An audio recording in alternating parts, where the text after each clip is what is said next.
નિર્માણ પલ્સમાં આપ સર્વે દર્શક મિત્રોનું ખૂબ ખૂબ હાર્દિક સ્વાગત છે અને હું છું મિત્તલ પટેલ. નિર્માણ પલ્સ એક એવું પ્લેટફોર્મ છે કે તેમાં આર્ટિસ્ટની આપણે મુલાકાત કરીએ છીએ. નીત નવી રસપ્રદ જાણવાજોગ માહિતી હું તમારા સુધી લઈને આવું છું. આજે પણ આપણે આર્ટ એન્ડ ક્રાફ્ટના આર્ટિસ્ટની મુલાકાત કરવાની છે અને તેમના વિશે આપણે જાણવાનું છે. ઘણા બધા વર્ષોથી તેઓ આર્ટ એન્ડ ક્રાફ્ટ સાથે જોડાયેલા છે. તેમનું કામ પણ એકદમ યુનિક છે. તો ચાલો તેમની મુલાકાત લઈએ અને નિર્માણ પલ્સમાં જાણીએ આપણે કે કયા પ્રકારનું તેઓ આર્ટ કરે છે. આપનું ખૂબ ખૂબ હાર્દિક સ્વાગત છે નિર્માણ પલ્સમાં. સર, આપનું નામ શું છે? મારું નામ મુકેશ પંડ્યા છે અને રહેવાનું મારે ચાંદખેડા રહું છું અત્યારે. અને સર, તમે આર્ટ એન્ડ ક્રાફ્ટ સાથે જોડાયેલા છો, તો ક્યારથી આ આર્ટ સાથે જોડાવાનું બન્યું? આમ તો આ બધી આર્ટ મને ગમે છે તો બાળપણથી, અને ઘણું બધું સ્કૂલ ટાઈમથી કરતો હતો. પણ છેલ્લા 4 વર્ષથી મેં એકચ્યુઅલ આની પર કામ કરવાનું ચાલુ કર્યું અને 4 વર્ષથી લગભગ આ કન્ટિન્યુ છે મારું કામ, જે દરેક તહેવારો ઉપર હું કરું. દરેક તહેવાર ઉપર તમે એક મેસેજ આપો છો, સમાજને જાગૃત કરવાની કોશિશ પણ કરી રહ્યા છો. તો કેટલા આર્ટ તમે બનાવ્યા છે અને ડિફરન્ટ આર્ટ કયા છે તમારા? કેટલા આર્ટ બનાવ્યા છે, એપ્રોક્સલી 50-60 તો હશે જ. અને લગભગ ભારતના જેટલા પણ આપણા દરેક ધર્મના તહેવારો છે એમાં ઓલમોસ્ટ મારી ગણતરી છે કે હું એની પર કામ કરું. અને એવા જે મુખ્ય મોટા તહેવારો છે, જેમ કે દિવાળી છે, હોળી છે, નવરાત્રિ છે, બીજા જે મોટા તહેવારો છે એની પર તો ઓલમોસ્ટ હું કામ કરી ચૂક્યો છું. અને તેમાં તમે મેસેજ પણ આપો છો? જી, મારી આર્ટ થ્રુ એવો મેસેજ છે કે કોઈ પણ જ્ઞાતિ હોય, કોઈ પણ ધર્મ હોય, કોઈ પણ દેશ હોય કે કોઈ પણ રાજ્ય હોય, ત્યાં તહેવારોનું ખૂબ મહત્ત્વ છે. એટલે આપણું જે કલ્ચર છે એ તો હોવું જ જોઈએ, અને આજકાલની યુવા પેઢીમાં એ ખોવાતું હોય એવું લાગે છે. એટલે હું મારી આર્ટ થ્રુ એવો મેસેજ આપું છું કે આપણું આ કલ્ચર ભૂલાઈ ના જવું જોઈએ અને એ સચવાવું જોઈએ અને એનો વારસો જળવાવો જોઈએ. તમારું જે આર્ટ છે એને મિનિએચર આર્ટ પણ કહેવાય છે. તો એ આર્ટમાં તમે શેનો ઉપયોગ કરો છો? અને એકદમ નાના સાઇઝમાં બનાવવાનું હોય છે, તો કેવી રીતે બનાવો છો? જી, આ મિનિએચર સ્કલ્પચર ટાઈપનું આર્ટ છે. એટલે જેમ પેઇન્ટિંગમાં તમને 2D દેખાતું હોય એવું નહીં, આ 4D, એટલે સ્કલ્પચર ચારે બાજુથી તમે ફેરવીને જોઈ શકો એ ટાઈપની મેં આર્ટ કરી છે. અને એની સાઇઝ મેં ફિક્સ રાખી છે કે 2 સેન્ટીમીટરના એમાં મારા હ્યુમન ફિગર હોય છે. અને એ બનાવવા માટે હું જનરલી ઘરગથ્થુ વસ્તુઓ છે જેવી કે દિવાસળી, દોરી, પેપર્સ, આવી બધી વસ્તુઓનો ઉપયોગ કરતો હોઉં છું. આઈડિયા કેવી રીતે આવ્યો કે તમારે દિવાસળીની સળીનો ઉપયોગ કરીને, જે ઘરગથ્થુ વસ્તુનો ઉપયોગ કરીને એકદમ નાનું મિનિએચર સ્કલ્પચર જે કહેવાય તે બનાવવું છે? આઈડિયામાં તો એવું છે કે મારો વ્યવસાય છે બિલ્ડિંગ મોડલ બનાવવાનો છે, જેમાં અમે હ્યુમન ફિગરો બનાવવા માટે વર્ષોથી દિવાસળી અને દોરી લપેટી અને દિવાસળીનો માણસ બનાવીએ એમાં. એટલે એના પરથી સ્કેલ ખબર પડે. પછી એમ કરતાં મારી ડોટરે મને કહ્યું કે પપ્પા, આપણે કંઈક મને અલગ ડિફરન્ટ બનાવી આપો. એટલે મેં એને ડીંગલી બનાવી આપી, પછી કંઈક મૂવમેન્ટ કરતા બાળકો બનાવી આપ્યા, દોરડા કૂદતી છોકરી બનાવી આપી, તો ગમ્યું બધાને. એટલે પછી એમાંથી મેં ચાલુ કર્યું ને ઇન્ડિયન ફેસ્ટિવલ્સ એ મારા પોતાના આર્ટમાં છે, એટલે મેં ફેસ્ટિવલ પકડીને ચાલુ કર્યું છે. અને જે લેટેસ્ટમાં કહેવાય, તો લેટેસ્ટમાં કયું આર્ટ તમે બનાવ્યું છે? લેટેસ્ટમાં તો અત્યારે હાલમાં મેં નવરાત્રિ ઉપર ખૂબ કામ કર્યું છે. અલગ ટાઈપની નવરાત્રિ, જેમાં નવરાત્રિમાં રાસ હોય છે, પછી રાસડા હોય છે જે પુરુષો જ લેતા હોય છે, પછી ગરબા હોય છે, પછી નવરાત્રિ જે બરોડામાં થાય છે એમાં એક સર્કલ, બીજું સર્કલ, ત્રીજું સર્કલ, ચોથું, એમ સર્કલ જ બનતા હોય છે કમ્પલસરી. એ ટાઈપની પણ મેં આર્ટ કરી છે. એ ખૂબ જ ફેમસ થઈ છે. ખૂબ સુંદર મજાની આ આર્ટ છે. તે આર્ટ આપણે નિહાળીએ પણ ખરા અને કેવી રીતે બનાવવામાં આવી છે તે પણ આપણે જોઈએ. તો તમારી આર્ટ પણ છે, તો તમે એક આર્ટ કરીને અમારા દર્શક મિત્રોને દર્શાવો. જી, ચોક્કસ.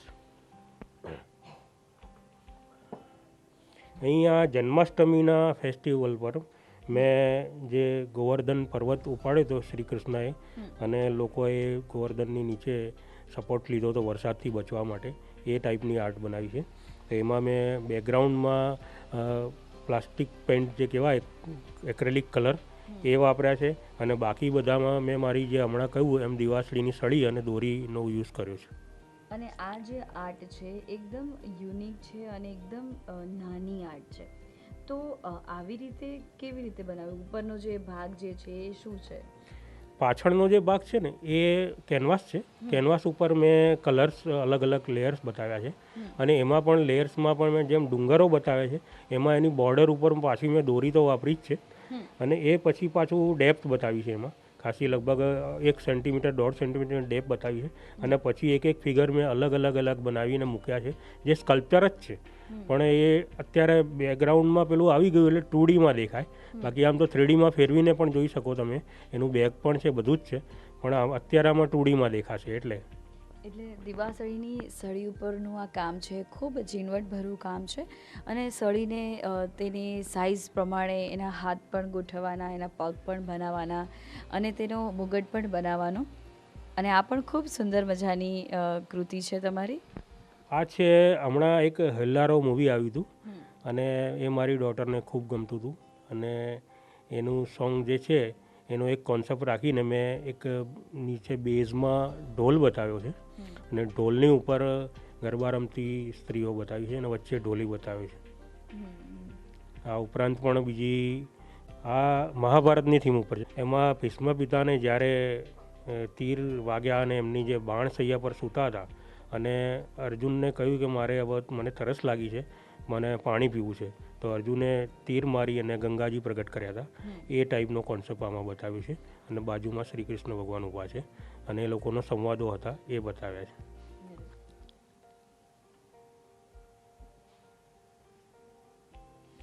અત્યારે લોકડાઉનના ટાઈમમાં લગભગ લોકોને યોગાનો મેસેજ તો મળવો જ જોઈએ, કારણ કે ઘરમાં રહીને લોકો કંટાળી ગયા હતા, અને બીજી જે એમની એક્ટિવિટી હતી, જેમ એક્સરસાઇઝ કરતા હતા, દોડવા જતા હતા, પણ એ બધું અટકી ગયું હતું.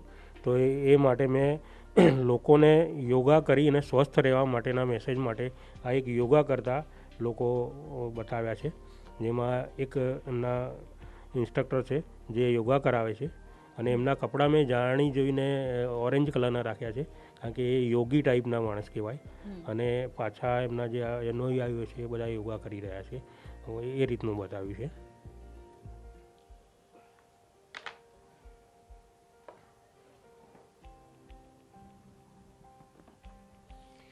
હાલ જ હમણાં આપણા ત્યાં સી પ્લેનનું ઉદ્ઘાટન મોદી સાહેબ કરી ગયા, તો એ વખતે મને એવો વિચાર આવ્યો હતો કે હું પણ એક નાનકડું સી પ્લેન બનાવું. તો મેં અહીં એક આ સ્કેલમાં સી પ્લેન બનાવ્યું છે. અહીં મોદીજી જે લોક પબ્લિક ઊભી હોય ને એમનું અભિવાદન ઝીલતા બતાવ્યા છે, એ ટાઈપનું મેં એક પ્રયાસ કર્યો છે. સી પ્લેન બનાવવા માટે મારે આ મટીરિયલ ચાલે નહીં, એટલે મેં આમાં એમસીલ જે આવે છે એ વાપરી છે, અને ઉપર પેઇન્ટ કર્યો છે. અને મોદીજી જે છે એ આપણે જે રેગ્યુલર બનાવું છું એ રીતે જ બનાવે છે. ખૂબ સુંદર મજાની આર્ટ છે. સી પ્લેન ખૂબ નાનું અમથું બનાવ્યું છે, અને આ જે છે કોન્સેપ્ટ તમારો છે એ રથયાત્રાનો કોન્સેપ્ટ છે. તો રથયાત્રાનો કોન્સેપ્ટ કરવા માટે તમારે કેટલી મહેનત કરવી પડી? એટલે ખૂબ સુંદર મજાનો નાનો અમથો રથ દર્શાવ્યો છે, તેને રથને ખેંચનાર ખલાસીઓ પણ દર્શાવ્યા છે. જી, રથયાત્રા એ આમ તો મારો ખૂબ જ પ્રિય તહેવાર છે. રથયાત્રા ઉપર હું એક ટાઈમે રથયાત્રામાં પણ પરફોર્મન્સ આપી ચૂક્યો છું, અને પછી એક વખત એવો વિચાર આવ્યો કે આવા મારા મિનિએચરમાં રથ પણ હોવો જ જોઈએ. મેં અહીં અમદાવાદનો જે રથ હોય ને એ લીધો છે, અને અમદાવાદની રથયાત્રામાં હું રેગ્યુલર એટેન્ડ કરું છું. તો એમાં અંદર મેં ભગવાન બતાવ્યા છે બેસેલા, અને રથને ખેંચતા ખલાસીઓ બતાવ્યા છે. ઉપરાંત તમે જોયું હશે કે ભજન મંડળીઓ હોય છે, તો ભજન મંડળીઓ પણ મેં દર્શાવી છે અહીંયા, અને ક્યાંક પોલીસ બંદોબસ્ત હોય તો એ રીતે બતાવ્યા છે, ક્યાંક લેડીઝ એના બાળકને લઈને બતાવવા નીકળી હોય છે એ રીતે બાળકો બતાવ્યા છે, કોઈ ડાન્સ કરતા બતાવ્યા છે. એટલે નાની સાઇઝમાં મેં એક ફિગર લઈ અને આવું એક રથયાત્રા બતાવવાનો પ્રયત્ન કર્યો છે. એમાં પણ મેં મટિરિયલ્સમાં લગભગ દોરી જ વાપરી છે અને માચિસની સળી. હવે આ મારા મટીરિયલ જે છે એમાં માચિસની સળી અડધી જ હોય છે, આખી પણ નહીં. એટલે અડધી સળીની સાઇઝ એક આંગળીનો વેઢો હોય એટલી હોય છે. આ એ સાઇઝના આ બધા કાર્ય છે.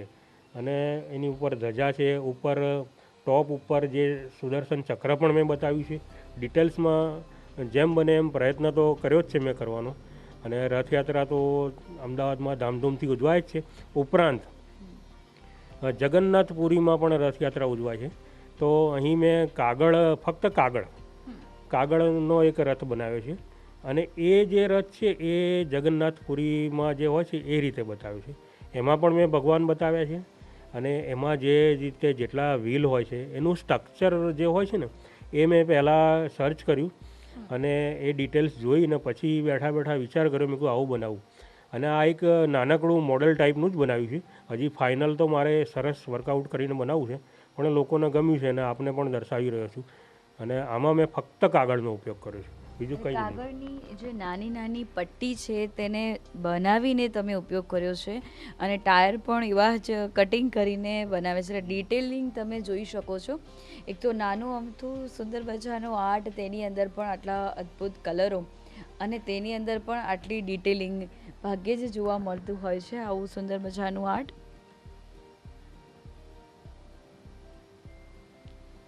દત્તાત્રેય ભગવાન.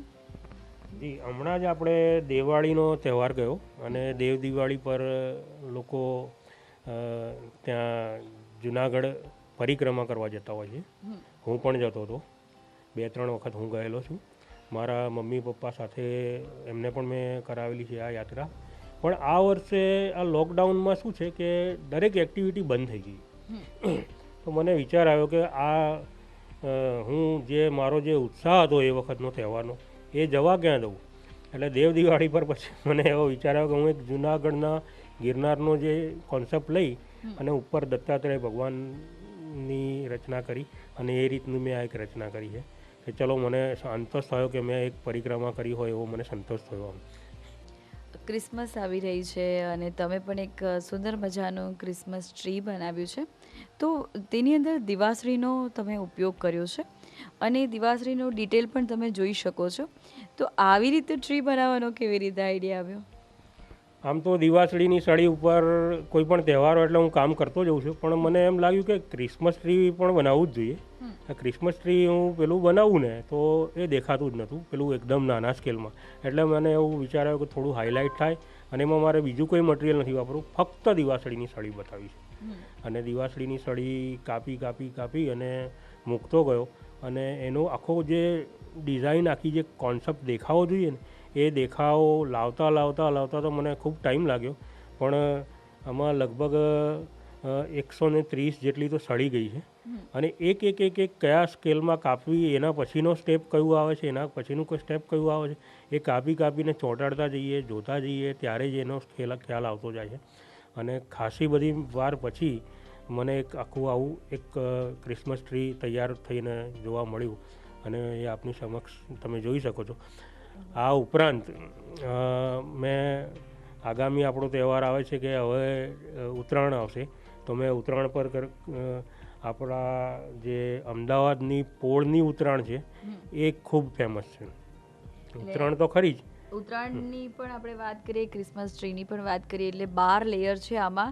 અને તમે એક લેયરને તમે છૂટું પાડીને જો જોશો તો તમને દેખાશે કે એક સાઇઝને કટ કરવી અને તેને ગોઠવવી, એટલે એમાં આટલી સુંદર ડિટેલ મૂકવી એ અઘરું કામ છે. અને એક આવું અઘરું કામ એક આર્ટિસ્ટ જ કરી શકે છે કે તેની અંદર એક ધીરજ હોય છે, કામ કરવાની ધગસ હોય છે અને કંઈક ક્રિએટિવ લાવવાની તેની એક આર્ટ હોય છે, એક દ્રષ્ટિ હોય છે. ઉત્તરાયણની પણ આપણે વાત કરી રહ્યા છે. તો ઉત્તરાયણનું ચિત્ર જે તમે જોઈ રહ્યા છો કે પોળોની જે ઉત્તરાયણ છે એ ખૂબ વખણાય છે. તમે પોળોને લઈને આ ઉત્તરાયણ બનાવી છે. આમ તો ઉત્તરાયણ તો આખા દુનિયામાં આપણી ઇન્ડિયાની ફેમસ છે અને એમાં પણ ગુજરાતની. અને ગુજરાતમાં પણ ફેમસ હોય તો અમદાવાદની. અમદાવાદીઓને પણ ખબર હશે કે તમે પોળ છોડીને પણ બીજા પોશ એરિયામાં રહેવા ગયા હશો, પણ ઉત્તરાયણના ટાઈમે તો તમે પોળમાં જ જશો. એટલે મને એવો વિચાર આવ્યો કે પોળનો કોન્સેપ્ટ રાખીને એક એવી ઉત્તરાયણ બનાવું કે આમ જોતાં જ દંગ રહી જાય ને યાદ આવી જાય કે ના આવી ઉત્તરાયણ હોવી જોઈએ.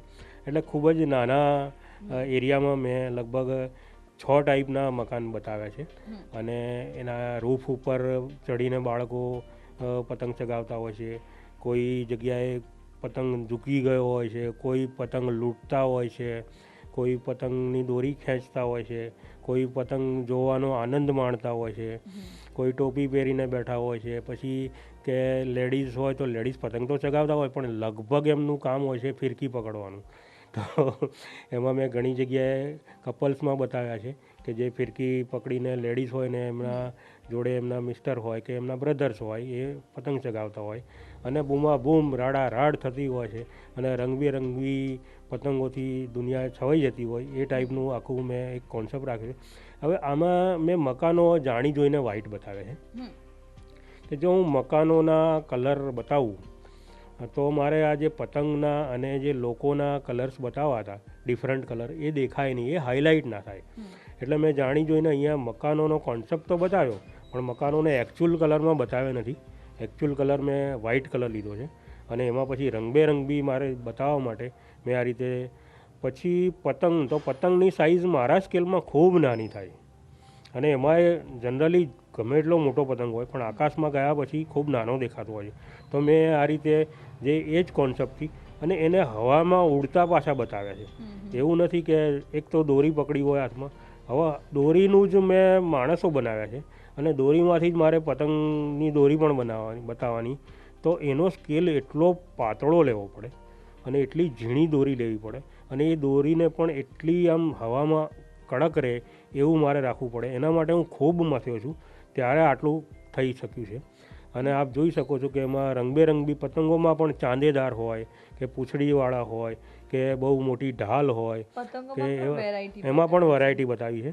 ઇવન તમે પોળની અંદર જુઓ કે ત્યાં ચબૂતરો હોય તો ચબૂતરાની ઉપર પણ એ દિવસે તો પક્ષીઓ જોવા જ નથી મળતા, પતંગો જ પડેલા જોવા મળે. તો એ જ મેં બતાવ્યું છે અહીં. આ રીતે મારો એક કોન્સેપ્ટ છે. પછી રોડથી રસ્તા ઉપર પતંગો જોવા મળતા હોય છે પડેલા કપાઈને, તો એ બતાવે. દોરીના ગૂંચળા હોય છે એ બતાવ્યું છે. ટોપીઓના કલરો જોવા મળે છે. કલરફુલ અમદાવાદ દેખાતું હોય છે એ દિવસે અને ઉત્તરાયણની તો આખી અનેરી મજા છે અમદાવાદની, એ બતાવવાનો પ્રયત્ન કર્યો છે.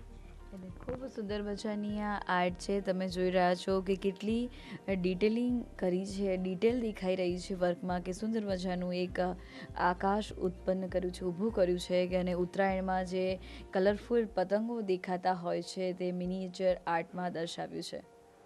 મુકેશ પંડ્યા આર્ટિસ્ટની આ ખૂબ ઉમદા આર્ટ છે કે ખૂબ નાની નાની વસ્તુનો ઉપયોગ કરીને તેમણે ખૂબ સુંદર મજાની આર્ટ બનાવી છે. આ જે આર્ટ છે કઈ આર્ટ છે?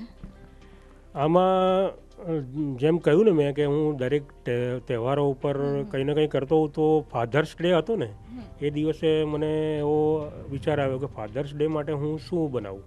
એટલે તમે જોશો કે કોઈ પણ બાળક પ્લેનમાં બેસશે મોટો થઈને કે ફ્લાઇટમાં બેસશે કે નવા બાઇક લાવશે, પણ એનાથી પણ એનો અનેરો આનંદ એને ક્યારે મળ્યો હશે કે જ્યારે પિતાના ખભા પર ફર્સ્ટ ટાઈમ પર બેસે છે ત્યારે એને આખી વિશ્વ એની આગળ સૂક્ષ્મ લાગતું હોય છે અને એ પોતે જ આખા વર્લ્ડનો રાજા હોય એવું મહેસૂસ કરતું હોય છે.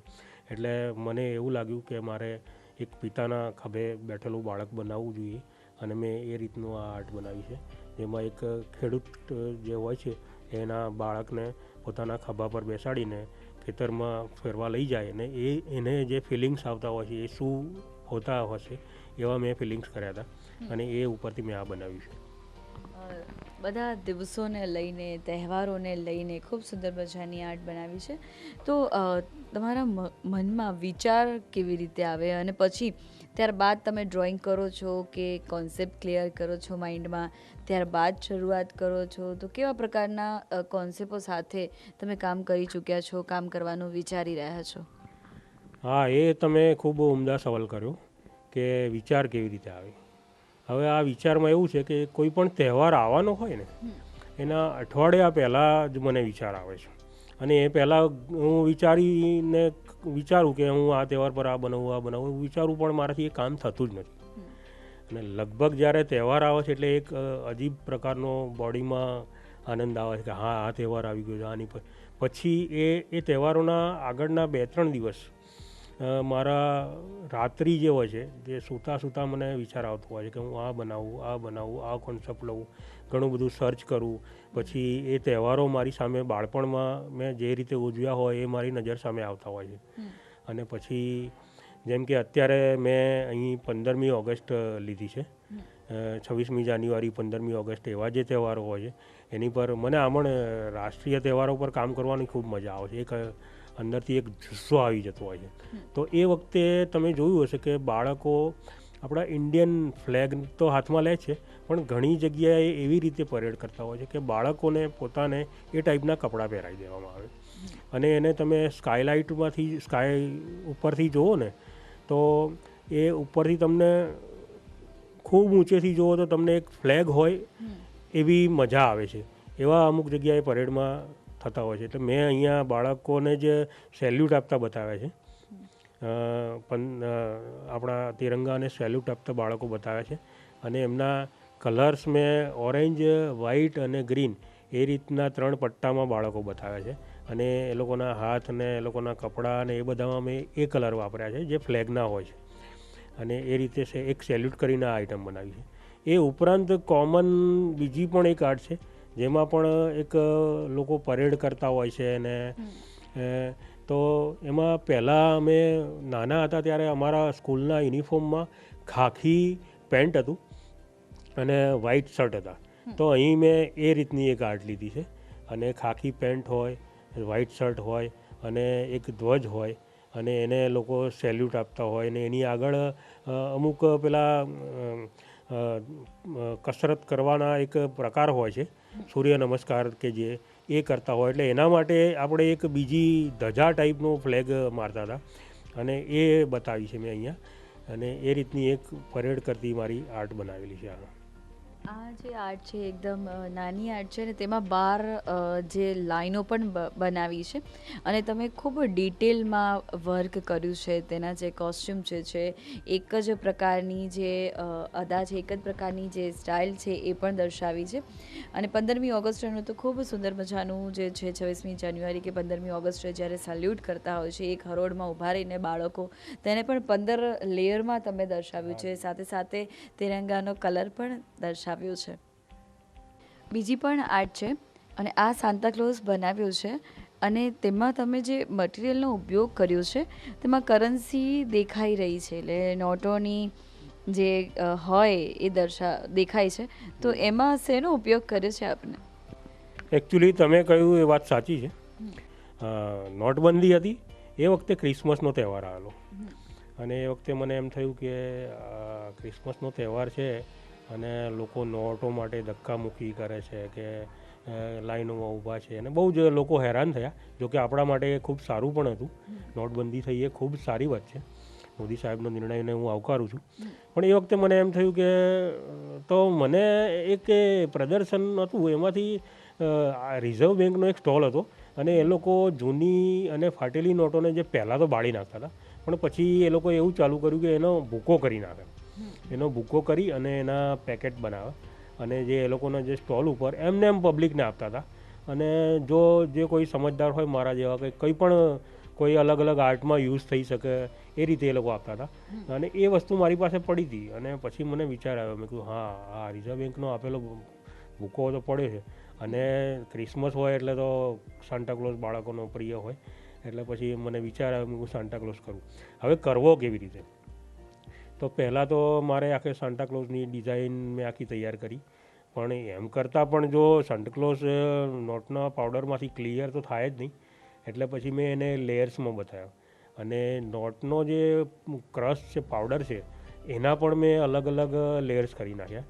અને એ લેયર્સમાં થોડોક મોટો ભૂકો હોય એ છૂટો પાડી દીધો, એનાથી થોડો ઝીણો હોય તો એને છૂટો પાડી દીધો, એકદમ બારીક હોય તો એને છૂટો પાડી દીધો. એટલે તમે જોઈ શકો છો કે મેં આમાં હાથના મોજા છે અને એના કપડાં છે અને એ બધું બતાવવા માટે મેં થોડા મોટા ટુકડા કે મોટા પીસનો ઉપયોગ કર્યો છે. પછી એનો બેલ્ટ છે, પછી એના ગ્લોવ્સ છે, પછી એની દાઢી મૂછ છે, એના માટે એકદમ ઝીણો, એનાથી ઝીણો પાવડર. અને એના કરતાં પણ એના વાળ છે, એની દાઢી છે, એની આંખો છે, એના આઈબ્રો છે, એ બધું બતાવવા માટે એકદમ ઝીણો, પણ છે તો જનરલી એ નોટનો પાવડર જ, બીજું કોઈ મટીરિયલ છે નહીં.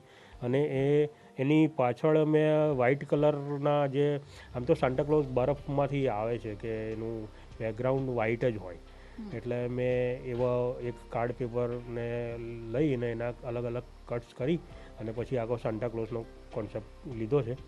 પણ કહેવાય કે આ યાદ રહે કે નોટબંધી વખતે મેં નોટોમાંથી સાન્ટાક્લોઝ કર્યો હતો, એ મને એનો આનંદ છે.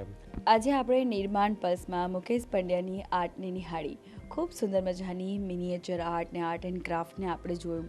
ખૂબ ડિટેલ વર્ક પણ આર્ટિસ્ટે કર્યું છે. તેમની મહેનત, તેમની ધગસ, એકાગ્રતા સાથે કામ કરવું, તેની સુંદર મજાની વાત તેમના જીવનની તેમણે નિર્માણ પલ્સમાં શેર કરી. આવનારા જે દિવસો છે તેને લઈને અને ઉભરતા આર્ટિસ્ટોને આપ શું મેસેજ આપવા માગશો? ઉભરતા આર્ટિસ્ટને મેસેજમાં તો હું એટલું જ કહીશ કે ધીરજ અને ખંત અને દિલ લગાવીને જો કામ કરશો તો સક્સેસ યસ તો છે જ. અને તમારા આર્ટમાં તમે જાન રેડી દો. એવું નહીં કે તમે ઉતાવળમાં કે જલ્દી કે ફાસ્ટ કામ કરીને હું કામનો લોટ બતાવું એવું ના કરશો. ભલે તમે કામનો લોટ ઓછો હશે પણ તમારું કામ જે એવું ડિફરન્ટ અને યુનિક હશે ને, તો આપોઆપ એ દુનિયાના છેડે સુધી લોકો એને જોવા માગશે અને પહોંચશે જ એ કામ. એટલે અત્યારના આર્ટિસ્ટ જે મોટા જૂના મારાથી સિનિયર છે એ તો બધા જાણે જ છે, પણ નવા આર્ટિસ્ટને મારો આ જ મેસેજ છે કે તમારું પેશન જે છે એ ધીરજ અને ખંતથી જ બતાવો, એમને એમ કરી નાખવા પૂરતું કામ ના કરશો. આવો એક મારો મેસેજ છે કે તમારું કામ જે છે ધીરજ અને ખંતથી કરો, કામનો લોટ ન દર્શાવો, ખૂબ સુંદર મજાનું કામ કરો, ક્રિએટિવ કામ કરો, તેના કારણે આપોઆપ તમને પ્લેટફોર્મ તો મળી જ રહેશે. આવી જ રીતે નિર્માણ પલ્સમાં ઉમદા આર્ટિસ્ટોની મુલાકાત હું લઈને આવીશ. હવે તમારી દોસ્ત મિત્રને રજા આપો. આવજો.